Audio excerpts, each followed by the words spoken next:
제6장. 내 아들아, 내가 만일 이웃을 위하여 담보하며 타인을 위하여 보증하였으면 내 입의 말로 내가 얽혔으며 내 입의 말로 인하여 잡히게 되었느니라. 내 아들아, 내가 내 이웃의 손에 빠졌은즉 이같이 하라. 너는 곧 가서 겸손히 내 이웃에게 간구하여 스스로 구원하되 내 눈을 잠들게 하지 말며 눈꺼풀을 감기게 하지 말고, 노루가 사냥꾼의 손에서 벗어나는 것 같이 새가 그물 치는 자의 손에서 벗어나는 것 같이 스스로 구원하라. 게으른 자여, 개미에게 가서 그가 하는 것을 보고 지혜를 얻으라. 개미는 두령도 없고 감독자도 없고 통치자도 없으되 먹을 것을 여름 동안에 예비하며 추수 때의 양식을 모으느니라. 게으른 자여, 내가 어느 때까지 누워 있겠느냐? 내가 어느 때에 잠이 깨어 일어나겠느냐? 좀 더 자자, 좀 더 졸자, 손을 모으고 좀 더 누워있자 하면 내 빈궁이 강도같이 오며 내 곤핍이 군사같이 이르리라. 불량하고 악한 자는 구부러진 말을 하고 다니며 눈짓을 하며 발로 뜻을 보이며 손가락질을 하며 그의 마음에 패역을 품으며 항상 악을 꾀하여 다툼을 일으키는 자라. 그러므로 그의 재앙이 갑자기 내려 당장에 멸망하여 살릴 길이 없으리라. 여호와께서 미워하시는 것, 곧 그의 마음에 싫어하시는 것이 67가지니 곧 교만한 눈과 거짓된 혀와 무죄한 자의 피를 흘리는 손과 악한 계교를 꾀하는 마음과 빨리 악으로 달려가는 발과 거짓을 말하는 망령된 증인과 및 형제 사이를 이간하는 자이니라.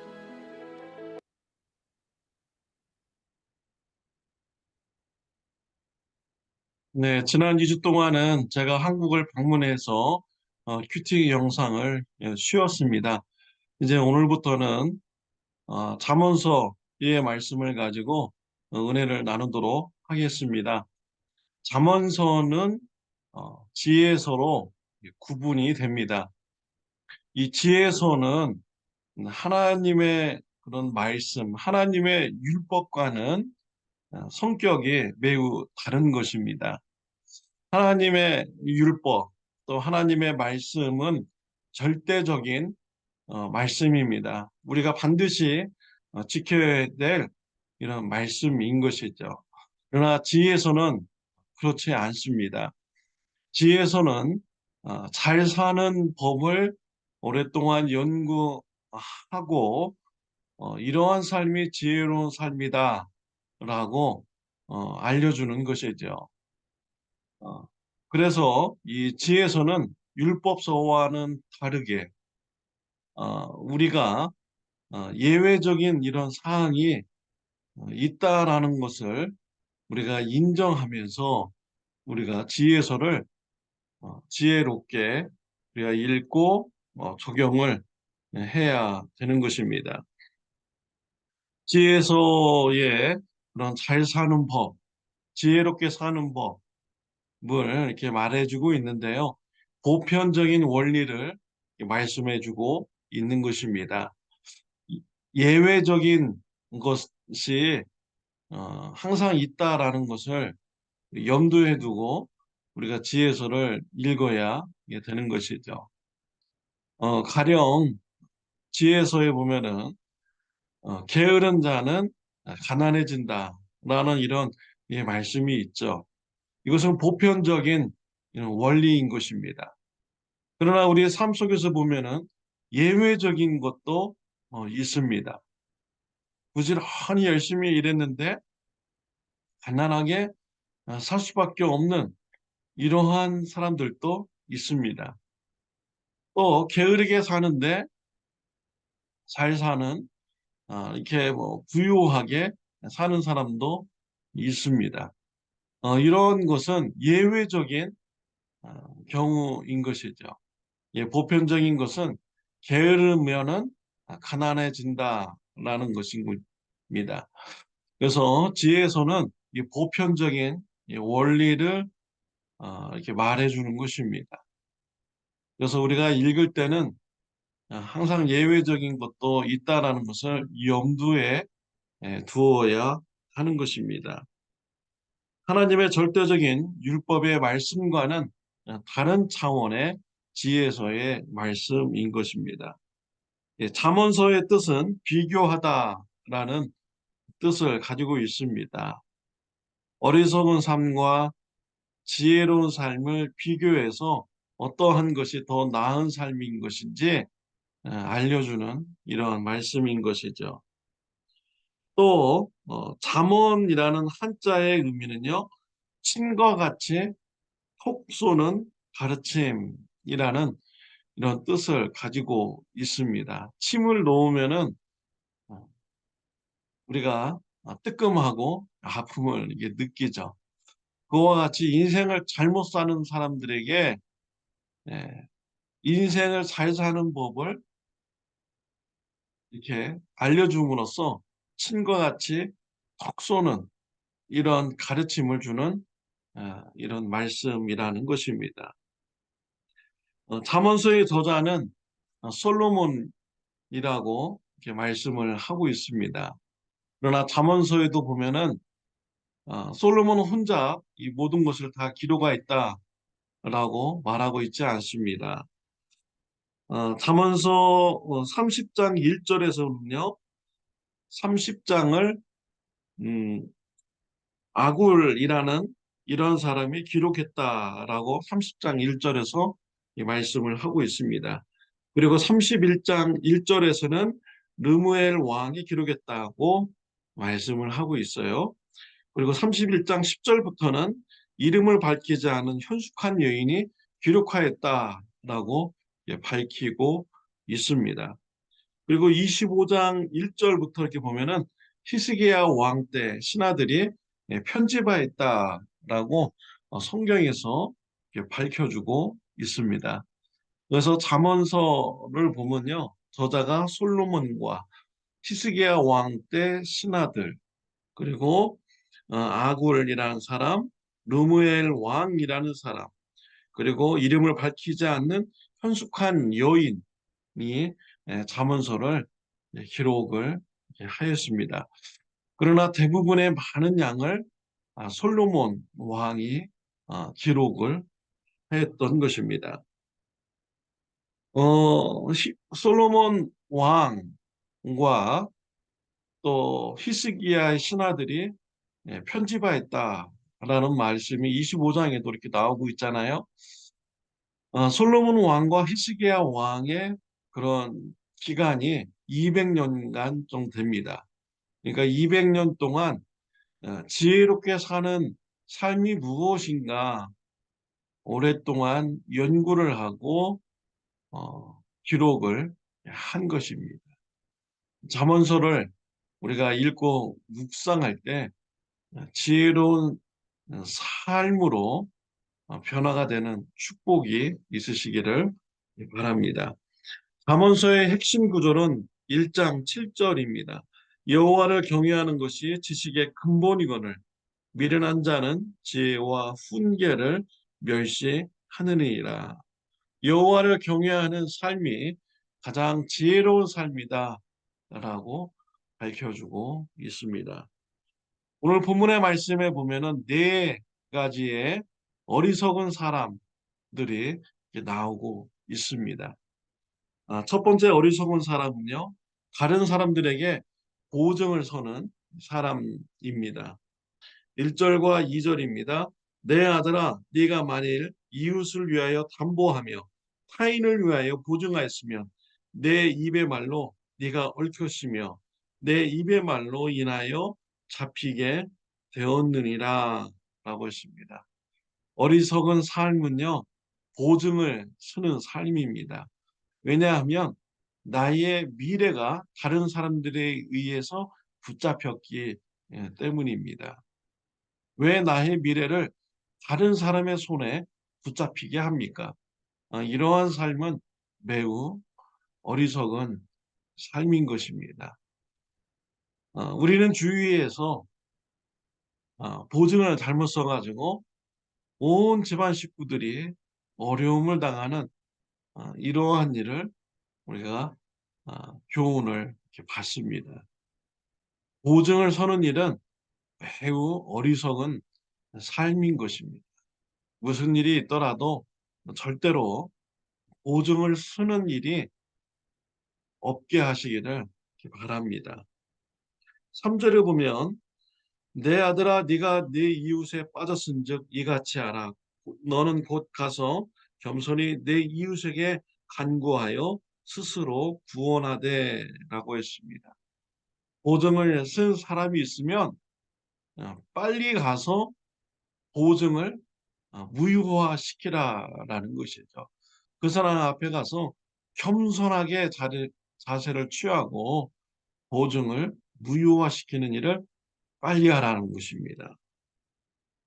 5절에 보면 노루가 사냥꾼의 손에서 벗어나듯이 빨리 가서 무효화시켜야 됩니다. 새가 그물에 어, 붙잡히기 전에 새가 그물에서 벗어나는 것처럼 빨리 아, 보증 쓴 것을 무효화시키라는 것입니다.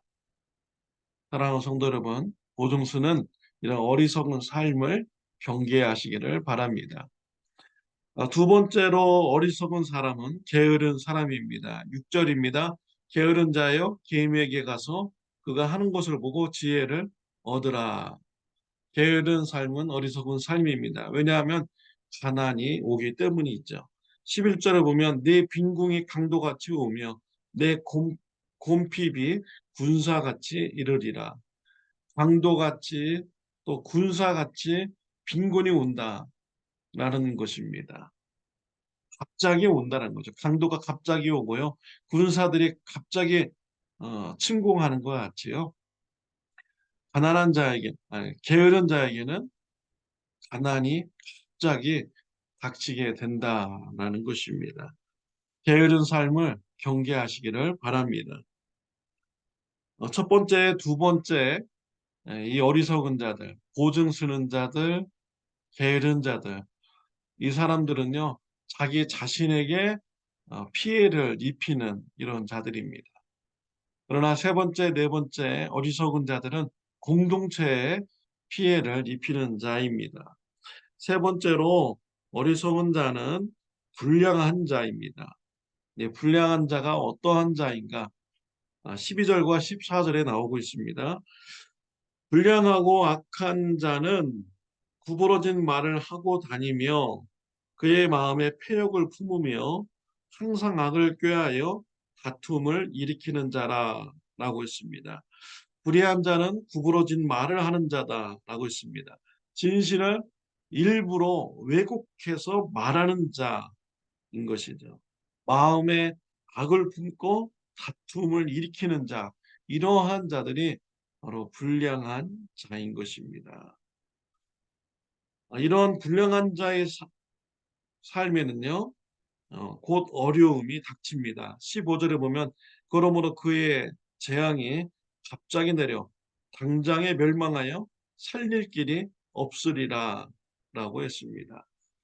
불량하게 사는 자들, 악인 것을 뻔히 알면서도 그것이 어, 의로운 척 억지 부리면서 정당화시키는 자들, 이러한 자들이 불량한 자들인 것이죠. 이 마음에 악한 마음을 품고 일부러 악을 행하는 자들, 불량한 자들입니다. 이런 자들 누가 좋아하겠습니까? 그에게 재앙이 갑자기 닥치게 되는 것입니다. 어, 성경에 보면요, 불량한 자들이 있죠. 소돔과 고모라 성, 의인 10명이 없어서 멸망받은 성입니다. 천사들이 소돔과 고모라 성을 보기 위해서 갔습니다. 아브라함의 조카 롯의 집에 들어갔습니다. 불량배들이 그 집을 찾아왔습니다. 천사를 내놓으라고 합니다. 동성연애를 하겠다라는 것이죠. 어, 그들이 어떻게 되었습니까? 하나님으로부터 심판을 받게 되었습니다. 소돔과 고모라가 갑자기 하늘에서 내려오는 이 불유황으로 인해서 멸망당하게 된 것이죠. 또 사사기에 보면 불량배들이 나오죠. 레위인 부부가 여행을 하다가 베냐민 지파 땅에 들어갔습니다. 어느 한 노인의 집에 들어갔습니다. 불량배들이 찾아왔죠. 불량배들이 이 힘없는 나그네를 어, 해치려고 했습니다. 결국 레위인의 부인이 밤새도록 불량배들에 의해서 성추행을 당했습니다. 강간을 당했습니다. 그리고 여인은 죽었습니다. 이러한 사실을 온 이스라엘 지파들이 알게 되었습니다. 분노했습니다. 이스라엘 지파들은 그 불량배들을 심판하고자 했습니다. 베냐민 지파들이 이 불량배들을 내놓지 않았습니다. 불량배와 함께했습니다. 결과적으로 이스라엘의 지파들과 베냐민 지파 간에 전쟁이 일어났고요. 베냐민 지파의 다 많은 남자들이 죽게 이렇게 되었습니다. 이 불량배들로 인해서 공동체에 큰 피해를 입히게 된 것이죠. 불량배들, 불량한 삶, 불량한 자들, 하나님으로부터 심판을 받게 되는 것입니다. 또 네 번째로 어리석은 자는 하나님께서 싫어하는 행동을 하는 자들입니다. 하나님께서 싫어하는 행동, 오늘 본문에 보면은 7가지 말씀하고 있죠. 16절부터 19절입니다. 여호와께서 미워하시는 것, 곧 그의 마음에 싫어하는 것이 67가지니 곧 교만한 눈과 거짓된 혀와 무죄한 피를 흘리는 손과 악한 계교를 꾀하는 마음과 빨리 악으로 달려가는 발과 거짓을 말하는 망령된 증인과 형제 사이를 이간하는 자이니라. 7가지 일을 하는 자를 하나님께서 싫어하십니다. 교만한 자, 거짓말하는 자, 무죄한 자의 피를 흘리는 자, 악한 계교를 꾀하는 자, 빨리 악으로 달려가는 자, 거짓 증인, 형제를 이간하는 이러한 사람, 이러한 죄 하나님께서 싫어하십니다. 하나님께서 심판하시는 것이죠. 예수님께서 십자가에 못 박혀 죽으시는 이러한 일을 당하실 때 어, 이스라엘의 종교 지도자들, 하나님께서 싫어하는 이런 자들이었습니다. 그들은 교만했습니다. 거짓 증인을 내세웠죠. 또 거짓말을 하였습니다. 그리고 악을 행하는 일에 빨랐습니다. 밤새도록 불법 재판을 행하였고요. 로마 총독 빌라도에게도 어, 압력을 넣어서 예수님을 십자가에 못 박혀 죽게 하는 이러한 일을 그들이 행하였습니다. 얼마나 하나님 보시기에 악한 자입니까? 무죄한 아무 죄 없는 이런 예수님을 죽이는 이러한 일을 그들이 행한 것이죠. 결국 어떻게 되었습니까? 하나님께서 이스라엘, 예루살렘을 멸망시키셨습니다. 돌 위에 돌 하나라도 어, 남기지 않고 성전을 다 회파시키셨습니다. 이스라엘 후손들이요, 2000년 동안 나라를 잃고 방황하게 된 것입니다. 하나님께서 싫어하는 일을 하는 자, 하나님으로부터 심판을 받게 되는 것입니다.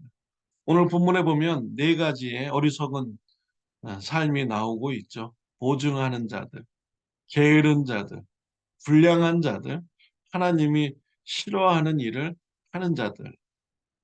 우리가 이 4가지 삶을 우리가 주의해야겠습니다. 경계해야 합니다. 하나님의 기뻐하시는 삶을 살아가는 저와 여러분들이 되시기를 바랍니다. 기도드리겠습니다. 하나님 아버지 감사합니다. 말씀을 통하여서 지혜로운 삶을 우리가 배우게 해주시니 감사합니다. 어리석은 자가 되지 않게 하여 주옵소서. 예수님의 이름으로 기도드렸습니다. 아멘. 오늘 하루도 지혜로운 삶 사시기를 바랍니다.